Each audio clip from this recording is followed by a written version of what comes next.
So, Selma, we've just had the 50th anniversary of Martin Luther King. Crossroads has been around for over 40 years. Could you talk to us about how much progress you think has been made in that time and where the problems haven't been dealt with? That's an awfully big question. The 50th anniversary of the death of King reminded us what a fantastic movement we were building 50 years ago, which has not given us the future that we had hoped, to say the least. You know, Trump is in power in the United States, and there are right-wing governments in Europe for the first time in a long time. At the same time, people's how can I say it? People's perspective, the way people view their world is bigger than it was. People know more about what they want to do and want to experiment with and the kind of lives they want to live. And they are deeply dissatisfied in ways that they weren't even 50 years ago when there was a movement to change a lot of things, because we know a lot more. We are very much more aware of the prejudices we once had, that we don't have them anymore. We're open-minded, broader-minded, I think. Not everybody's like that. Some of them are worse than they ever were, but mostly people want another kind of life from the one that they've been living, and they're conscious that they should be able to have it. They're not sure how to get it, but they feel that there's an enormous amount of wealth in the world, and that should be able to eliminate rather than cause poverty, and that should be able to open things up for people's lives and for the young to have another expectation about how they will spend their life.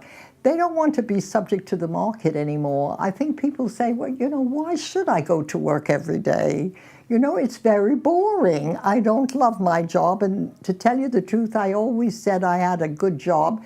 And I have a good job because I have a job and it's there. But I don't really like it. I've never enjoyed it. It's not how I want to spend my time. And I'm stuck with it. And supposed to be glad that I have it in the first place. I mean, people are very aware, or much more aware, of how much they're missing. And that's a very good sign.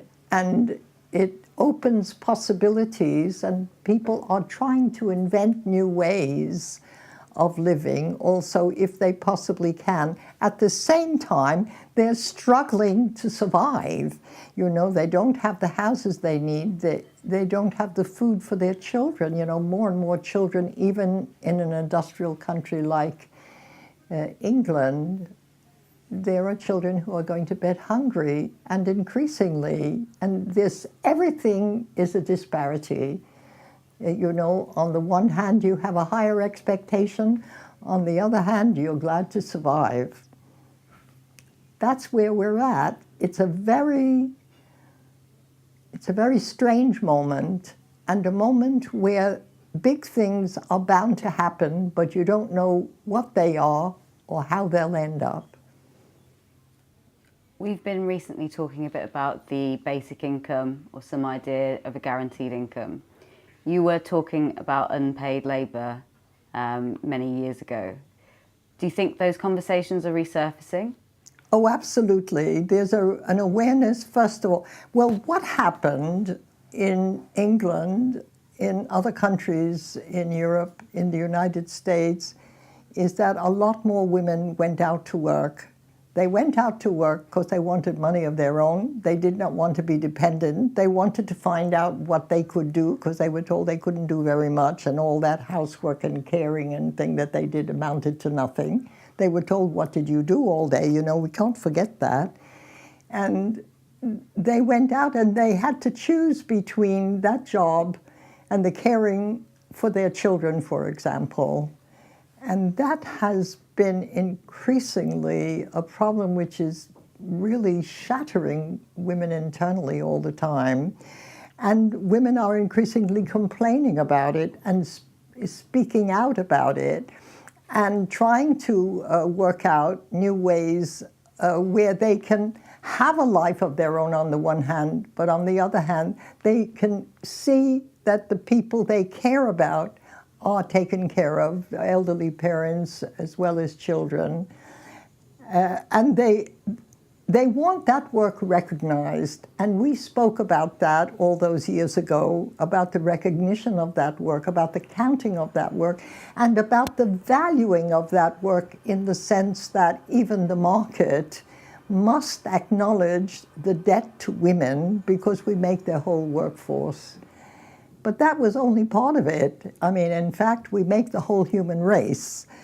And that is increasingly also on the agenda. So again, we know more, we're more aware, we're more demanding, but at the same time, we are limited by what is being offered us. And I think today, something else with the basic income has happened. We've been looking at all the options in terms of basic income, and they vary greatly. There is the right wing that says we're not going to have any work for these people, and there'll be mobs trying to get enough to live on, and so we better give them something.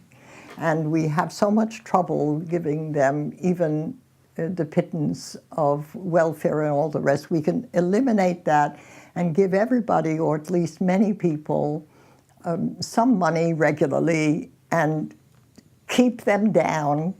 And of course, if you don't give them too much, some of them will die one way or another of want.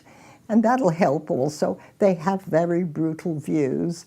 And you know, one of the things that I have to comment about is that people, even the most vicious people you can think of, do not think like governments. Governments are different. Governments consider, you know, wars which kill people, and they sit down and discuss whether they should go to war, you know. So people, I mean, thousands and millions die in these wars, so they don't think like us, you know, and it's very hard for us to believe that they think as they actually do.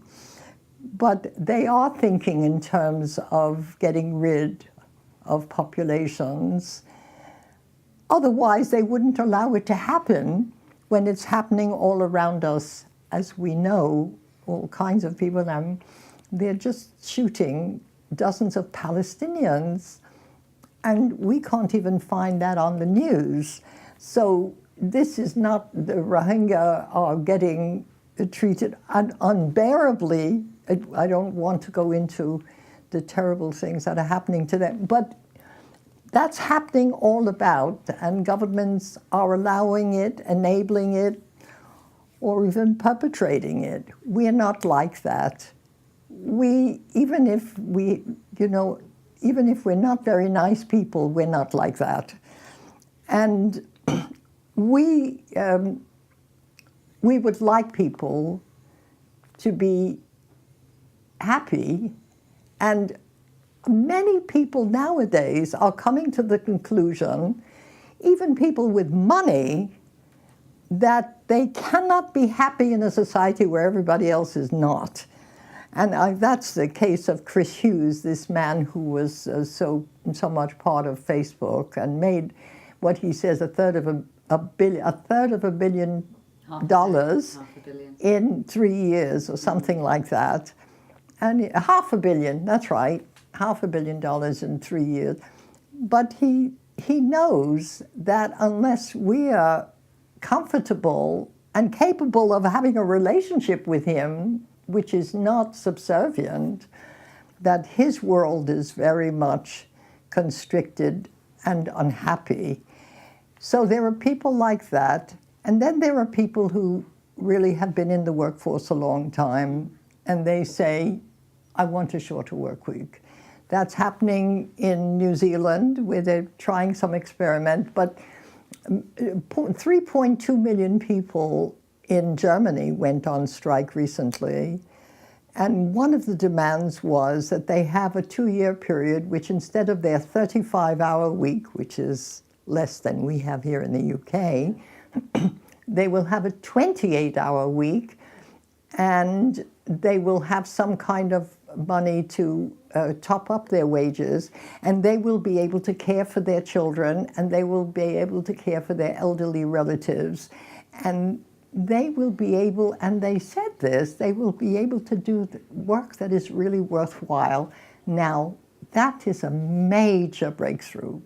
That means that what the market usually invites us to produce or insists that we produce, we don't like it. We don't really like what we're forced to produce. We haven't been asked whether that's what we want the society to have, or that this is the way that the production should be organized. And people from the trade unions, which are not always revolutionary organizations, but also from the grassroots, which tend to be more to the left, and they say, look, what are we doing with our lives? You know, is this what we want to produce? How are the people we love doing? Is this what we want for them? Is this what they want for us? These are fundamental questions of how the society is organized, and they are now on the table. So on the one hand, some governments are planning to use some kind of basic income to shut us up and keep us down and maybe even help to eliminate us, because they are not going to have the jobs for us, and therefore they can't even exploit us. So that's pretty useless. We become pretty useless from their point of view. Not from our own. And then there are people who say there is this enormous wealth in the society. Why shouldn't it be more evenly distributed, or in some way people benefit so that they can spend their lives in productive ways that they consider productive, and thus, first of all, caring. And when I speak about caring, I'm not only talking about the need of a newborn, for example, of someone who's very ill, but caring is the relationship that you have with people. It is how you think of their needs, and how, with any luck, they think of your needs as part of what you want to be and do together. And that's closer to what we mean by caring. And that, when you think of that as a definition, or as a sort of beginning definition of caring, you begin to see that the idea of child care has nothing to do with that. Child care is, you park the kids, you know they're going to be safe, they're going to be looked after, they're going to be amused in some way. That's not caring. That is garaging in a very decent way, which is what our children are really subjected to. And I know I did it. I put my son in childcare, and it broke my heart every morning. And many women will tell you the same thing. And he wasn't that happy, but there was no other way to feed him except for me to go out to work and for him to be parked in childcare. So these are questions which are now emerging, and where people are trying to define answers. And one of the ways, the basic income or universal income, one of the ways is that if people have the time to do the caring, they can also work out what else they want to do. And what we have found up to now is that if women want to live an independent life, the whole society must suffer. Yes, I'm afraid that's the case. First of all, we used to cook.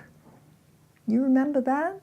You used to have food on the table that was real. You started with vegetables and you put them together, and your mother gave you a recipe, or the neighbor, or you heard it on the radio and you experimented, and you presented other people in the family with food.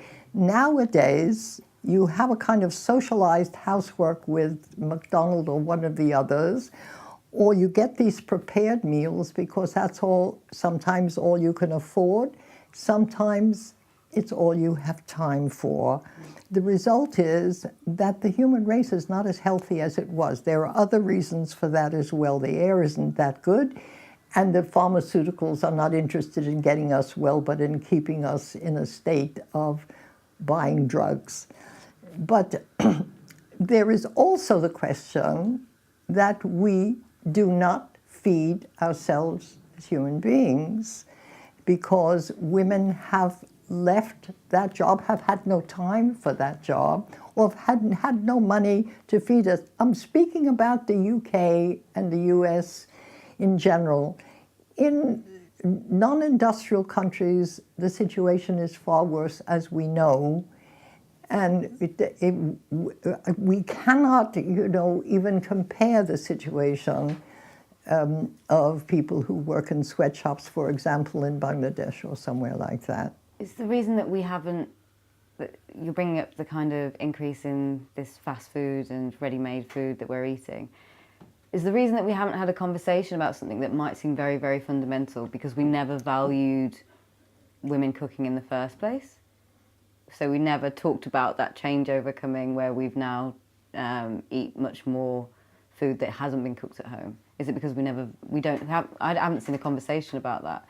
That hasn't been something that people have brought up, even though it's quite clear lots of skills have been lost. But is it because we've never valued what women have done in the house in the first place? That's absolutely right. In my view, we've never acknowledged the debt that the whole society has to the mother, to the housewife. I don't want to glorify the role or think that women must be doing that or should be doing that. That's not the question.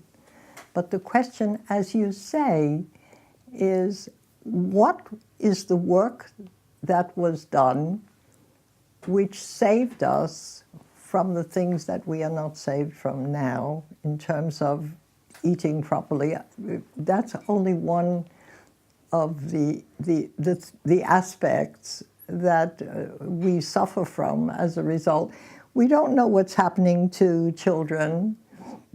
We don't know what's happening to children who are in daycare for years of their lives, or in school, and we don't know what happens when the mother hears that the child is being neglected or being mistreated, or the subject of racism in school, which I've seen, and you can't take time off from work to protest. That kind of protection that mothers gave, it's very hard to live without it. And we want a society where women are not the slaves of everybody and not the only people that are interested in the caring, and not the responsibility to rest only on our shoulders, and not a society where caring is not the priority. So you are going against the grain in many ways in even being interested in the caring and being concerned about it. In this society, the market dominates, and you care to the degree that you can, but you're making sure that you service the market, that is, that you are capable and others are capable of working for the market. In the society that we want, we'll see what the market can produce, dependent on what we need and what caring for people requires, and what people want to do with their lives. That's terribly important. You were just talking about the market. In the UK, we've had years and years of people saying that we don't have the money to provide for care. There doesn't seem to be any market solutions to the many problems that we're having. How, in a first world country, are we still struggling with care? That's a good question, and I'm the one person who doesn't have an answer. How is it possible in a society with billionaires, and a lot of them are in the city of London, just not too far from here, how is it possible for all this money to be available and for none of it to be available to us, or very little of it? And that is really the question that people are trying to answer. A basic income, which is suggested as one solution, is tremendously important in a couple of ways. First of all, it has always been the tradition that if you don't work, then you have no right to eat. This is not true. You have a right to eat. Everybody has a right to eat. But a basic income implies that whether or not you have a job, at least many of the plans or possibilities of a basic, it assumes that you have the right to live, whether or not you are employed in the usual sense of that word. The second thing that the basic income opens is it often redefines work and understands that caregiving and helping other people and building the society and serving the society, as I think we all should, serving each other, that is an important piece of work which people should have the time and money to do. So the basic income in that sense is tremendously revolutionary and a good basis for reorganizing society.